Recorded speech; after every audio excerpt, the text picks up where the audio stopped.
Hola, ¿qué tal? Mi nombre es Jesús Fernández Namorado y hoy voy a exponer un poco sobre la mitosis y sus 4 fases. Primero vamos a introducirnos un poco acerca de lo que es la mitosis y un poco de sus características. En biología, la mitosis es un proceso que ocurre en el núcleo de las células eucariontes y que procede inmediatamente a la división celular. Consiste en el reparto equitativo del material hereditario característico, es decir, el ADN.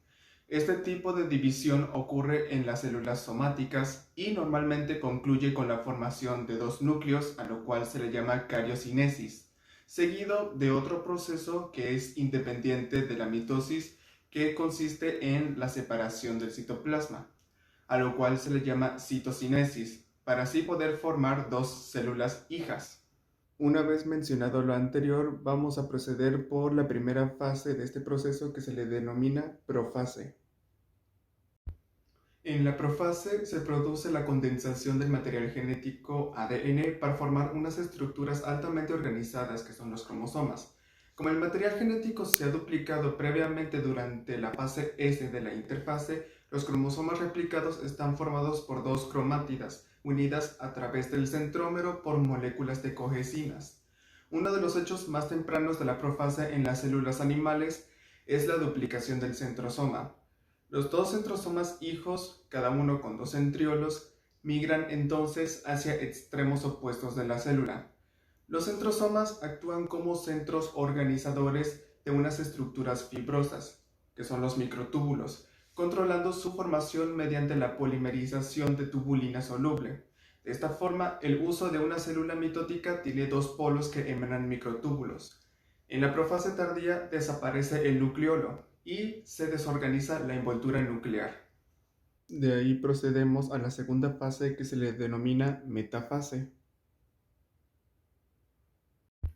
A medida que los microtúbulos encuentran y se anclan a los cinetocoros durante la prometafase, los centrómeros de los cromosomas se congregan en la placa metafásica o plano ecuatorial, que es una línea imaginaria que es equidistante de los 2 centrosomas que se encuentran en los 2 polos del uso.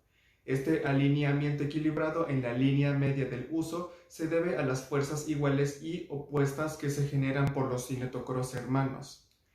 Dado a que esta es una separación cromosómica correcta, requiere que cada cinetocoro esté asociado a un cierto conjunto de microtúbulos que forman las fibras cinetocóricas. Los cinetocoros que no están anclados generan una señal para evitar la progresión prematura hacia la anafase antes de que todos los cromosomas estén correctamente anclados y alineados en la placa metafásica. Esta señal activa el checkpoint de mitosis. Continuamos con la tercera y penúltima fase que se le denomina anafase.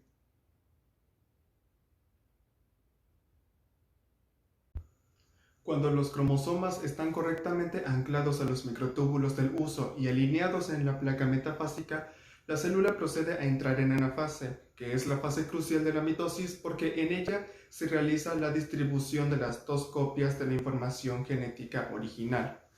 Las proteínas que mantenían unidas ambas cromátidas hermanas, las cohesinas, son cortadas, lo que permite la separación de las cromátidas.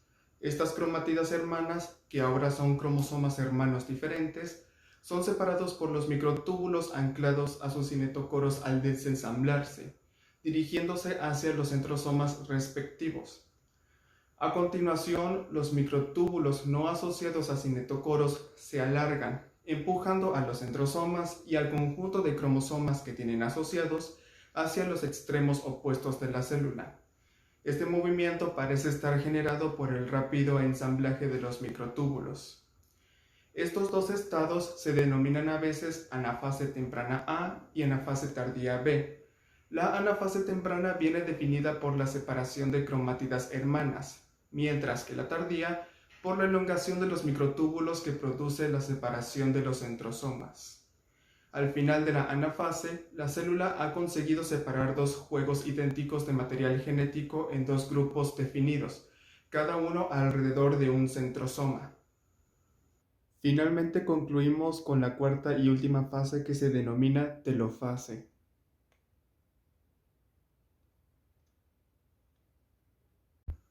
La telofase es la reversión de los procesos que tuvieron lugar durante la profase y prometafase. Durante la telofase, los microtúbulos no unidos a cinetocoros continúan alargándose, estirando aún más la célula. Los cromosomas hermanos se encuentran cada uno asociado a uno de los polos. La envoltura nuclear se reforma alrededor de ambos grupos cromosómicos, utilizando fragmentos de la envoltura nuclear de la célula original.